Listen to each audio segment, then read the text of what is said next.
Hey, what's up? Maybe wondering why exactly I'm doing this. I saw a video someday where it was like, this game is very hard slash impossible to speedrun. I remember back in the day I was pretty good at it. Like, I'm pretty sure I beat it at least like twice. I know this game is difficult, but like, I figured that the speedrun was talking about getting 100% cards, but it wasn't. So when I watched the video, I was like, oh, okay, well, this isn't. If you're just beating the opponent, it shouldn't be that hard, right? So I decided to try it out. I didn't understand the rules, however, because they didn't explain it. They were just talking about how it's very difficult. So in my mind, the rules for this were you cannot be beaten, and if you get beaten, then you just give up. Now, the title of this video will probably sound something like how I failed or I failed this speed run. But I didn't fail by like dying. I failed by doing something else. I'll show you as we go along. But yeah, I'll cut back in intermittently, explain some things, tell you why I did some misinputs, tell you why I did this or that, explain some of the rules of the game. Like, this is one of my favorite Yu-Gi-Oh games, but I'm not like a nerd about it, so I don't know all the rules. But I'm gonna give it my best shot, I guess. Also, sorry about the low buzzing you might hear from this microphone. That's just how it works. I can't turn it off. I tried, but yeah. Okay. I'll come back later when I have to explain something.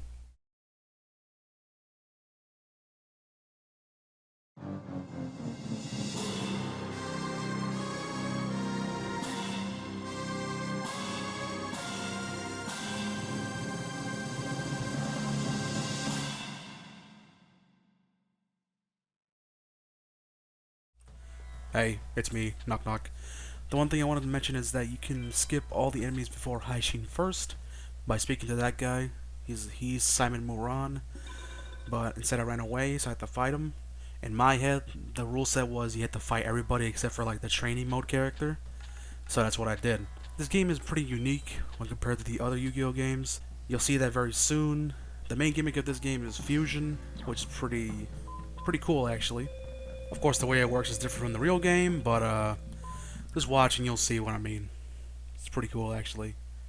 Make sure to listen to this kick-ass music too.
Okay, so what you just saw was the basic gist of the gameplay. There's still spell cards, trap cards. You can unlock some of the fuse monsters as regular monsters later. And the number one thing about this game is that cards are drops. Like there's certain drop rates for them, and you get certain ones based on how well you do in the duel. It's pretty complicated, but hopefully I'll show off that I know at least some of them, which I did.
Alright, so that got slightly more complicated. You saw me trying to fuse those 3 cards. I wasn't trying to fuse them, I was just milling them. You know, milling is just getting rid of the useless cards in your hand.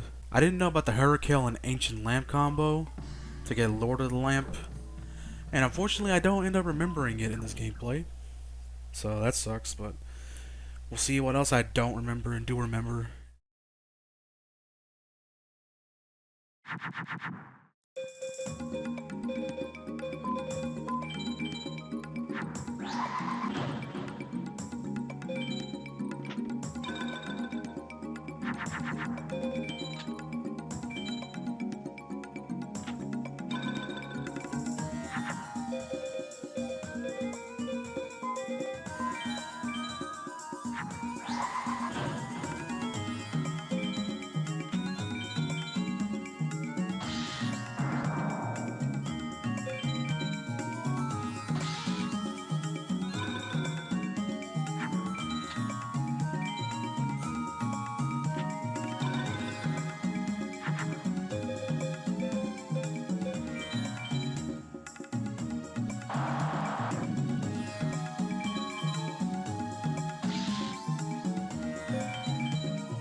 Something else you'll be noticing by now are those weird little symbols that I have to pick before I place down every card.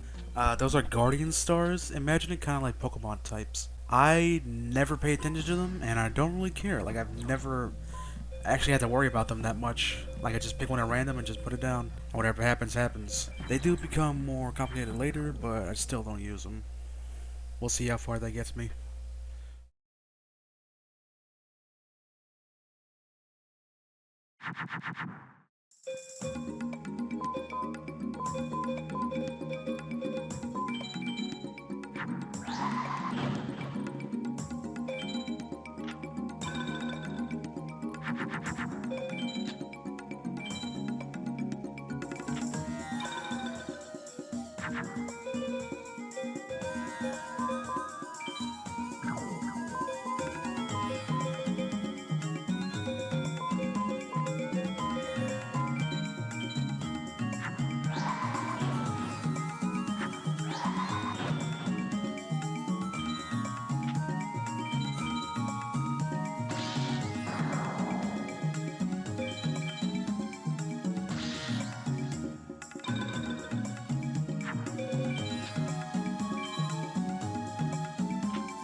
See, the one combo I do kind of know is Pumpkin. It's plant, zombie, plant. Sometimes there's complications. Like, there are types and there are subtypes that are very confusing and sometimes mess up your whole combo. That's why you gotta look out for them. If you have like a female fire monster, sometimes it'll take the female portion or it'll take the fire portion. It's kind of a gamble, really.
So right as you saw at the beginning of that duel, I did not expect to get Boulder Tortoise, but like I said, there's subsets and subtypes. Like the main type of that card that fused with the other card was like water, but his name was like Turtle Raccoon or something, so it's part of the turtle subset. That's why subsets and subtypes and all that stuff is very complicated. But once you get like a combo going, you're like, okay, I need to fuse this fire monster with this woman, or this woman with this rock monster to get like mystical sand. It'll become streamlined as you go along. The main combo people go for actually is Twin-Headed Thunder Dragon, which depending on the strength of the cards is usually just one Thunder, one Dragon, or one Thunder and two Dragons depending on like their attack level or whatever. I don't know if I actually get in this run. I think I do different fusions and still end up going pretty far. Maybe I do. I forget. Let's see.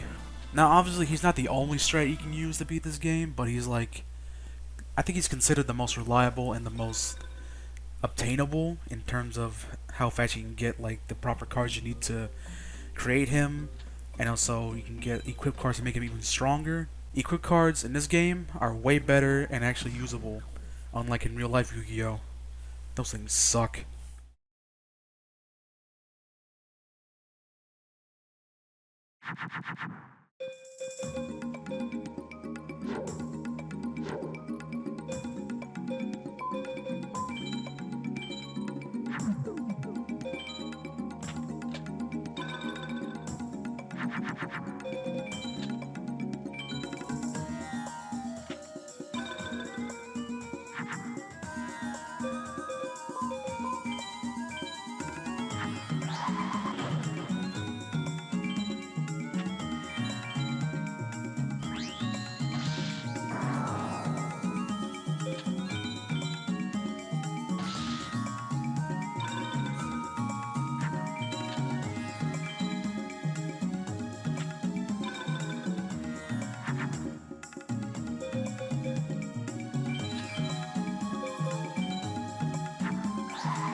Okay, pretty decent duel. I did like misfuse. I thought there was a fusion between machine and plant. I guess I misremembered that. I think I'm thinking of Giga Tech Wolf, but that's more beast and machine. But you did see I did use a equip spell.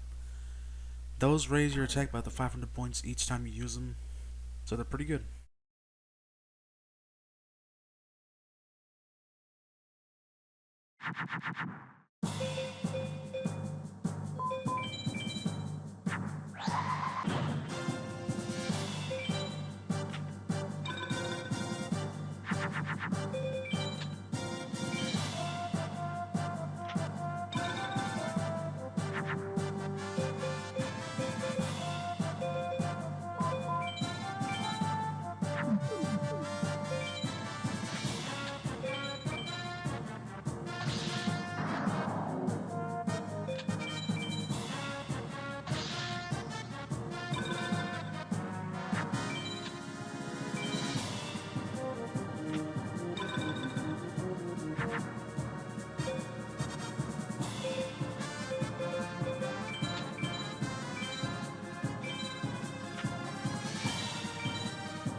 Alright, that was kind of sloppy. Like, you could tell in the middle there, I was kind of like crashing out, I guess. I was like, what the fuck? Because I swore that fusing the curtain's hands, or whatever it's called, and the air marmot of nefariousness would give me Garvis. Like it did that one time with a beast and a spellcaster. But it just didn't. I got lucky with the beast and the lady card, with the marmot and the queen's double. That gives you Neko Gun number 2. It's a pretty good standard card to be able to fuse into. As you can tell, the game's going to start to get a lot harder from this point on. And one thing I should mention is that this next fight is like, okay, it's not impossible to win, but you get nothing for winning it except that you beat it. Like, it'll keep looping forever and ever until you lose. Like, this is one of those boss fights that's like, you're supposed to lose it, like Bowser in Paper Mario. You just can't beat him the first time you see him, and he casts you aside.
So, as you clearly saw, it's made to be impossible because he has such high value, high attack power cards. Like, you basically just have to have like a bunch of fusions and a bunch of equips and change the field in order to beat him. That's the thing.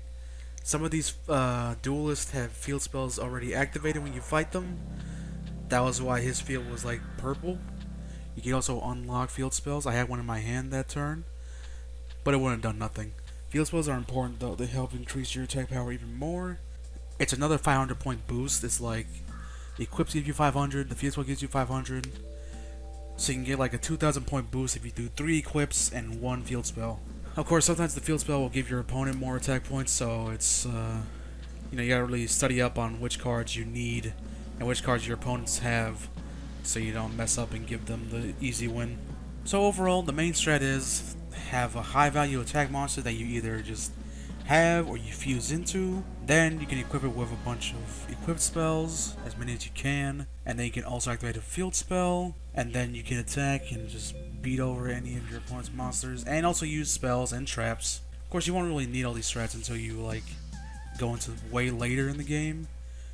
Like until you get to, I'd say, Seto Kaiba, you really don't need to like try that hard.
So standard fare, misinputs, fucking misfusions, whole bunch of just remembering things that weren't there apparently. Like some of these fusions I swear were there, but nope, never existed. But hey, that's live and learn. And I'm gonna have to start learning pretty soon if I want to actually make it past these guys. Which I do. I mean, at least a little bit.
Okay, we can call that what that was. That was just luck. Like, there was no strategy, nothing. I got lucky once in that duel, and it managed to turn the whole tide. Luckily, the AI's dumb, and whenever you have a card that's equal to their power, they'll just set their card in defense mode, and you can beat them up like that. The only reason I made it past fucking Weevil Underwood, the Bug Man. Yeah, he's supposed to be like the insect duelist, but clearly he has more than that. Mystical Sand. God damn.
So you saw at the beginning, you got kind of close. Luckily, I managed to pick the correct Guardian star sign with Queen of Autumn leaves, so I could beat the Harpy Lady sisters. But that was just luck. Like I didn't even like intend to do that.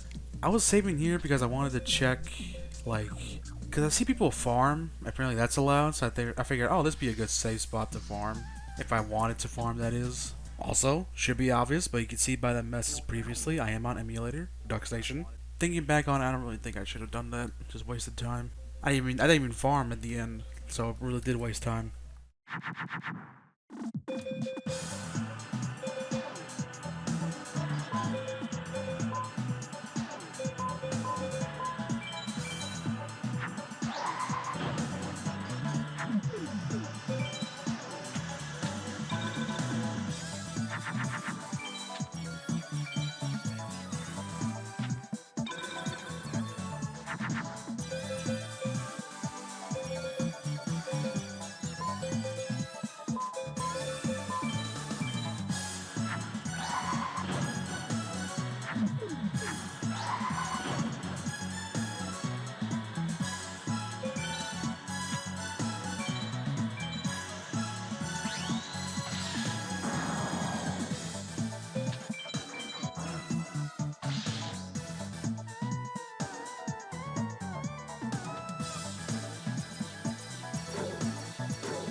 Yeah, I actually got a bit stun locked there. I did not expect to get that card at all. I don't think I've ever seen that.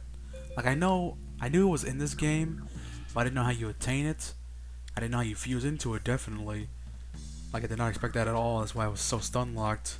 Fucking did not time save on that because that was a lot of wasted time. But man, now I know. Scorpion of Tundra and that other bug guy. Get Quaggar Hercules. It's a pretty strong bug too. It's like the second strongest probably besides Perfectly Ultimate Great Moth, but I don't think you can obtain that like without any cheats. Like there's no way you can obtain that in game. Some cards are like made to be unobtainable for some reason. I don't know why. At least I think. Maybe it's like a super rare drop rate. I don't know. One thing I will talk about that I never got to do is ritual summoning. It's the most complicated process in this whole game, and honestly, I don't think I have any time to explain it. Nor do I even know how it works. So, you want to look up how to like ritual summon, like just find a video, because, okay, the main difference between it and actual ritual summoning is that I know you have to have all the cards you need for the ritual on the field first, like all the monsters on the field first, and then you can activate the ritual spell card if you have it. That makes it so much worse, especially if the cards are super weak. It's not even worth it, man. It's just insane. I don't understand why they would do it like that. Rituals already kind of suck in the real world, but then they made it suck even worse in this game. Like, it has to be the most unused aspect of this game. And I'm willing to bet that most people don't even know it exists in this game, honestly.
Yeah, so in the middle of all these, like, pretty difficult fights, they just throw in this guy. I guess it's sort of like a free win. Maybe he has like a free farming spot or a save spot if he got this far. Maybe he has some really good cards, I don't know. I don't really like use one farming spot, but I didn't even get there at this run. This next guy is also not difficult. He's more so annoying if he gets the right cards off. He's a bit annoying and weird and goofy, but He's not too bad.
that time was actually a pretty crazy pull for a D rank. It would have been crazy if I hadn't gotten any cards I could use them with, but, you know, the title is already I failed the speedrun. So here's where I technically failed, at least in my book, I don't know. Maybe I could have just kept going. You'll see in a second. But I do want to say that even if I didn't, like, do this, then I still had to, like, go and do something. Like, I was called to go do something, so I had to, like, stop playing for a while.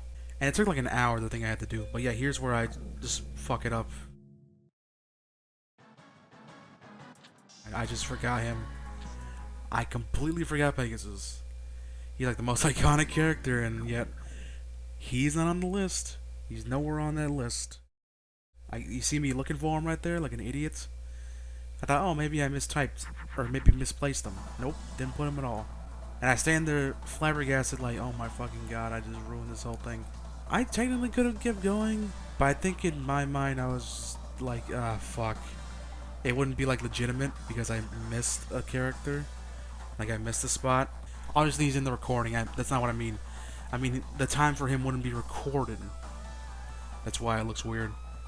He's like, fuck. Well, this run's dead. And then at about this time, someone comes in and they tell me, hey, we need you to do something. So I decided to say, fuck it. Run's done. I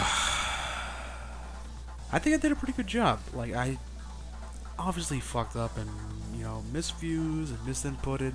Wasn't as clean as I would expect I could do. Maybe if you guys want to see me do this again, see if I can do it properly this time. See how far I can get. Because I do actually like playing this game. But anyway, I guess that's the end of the video.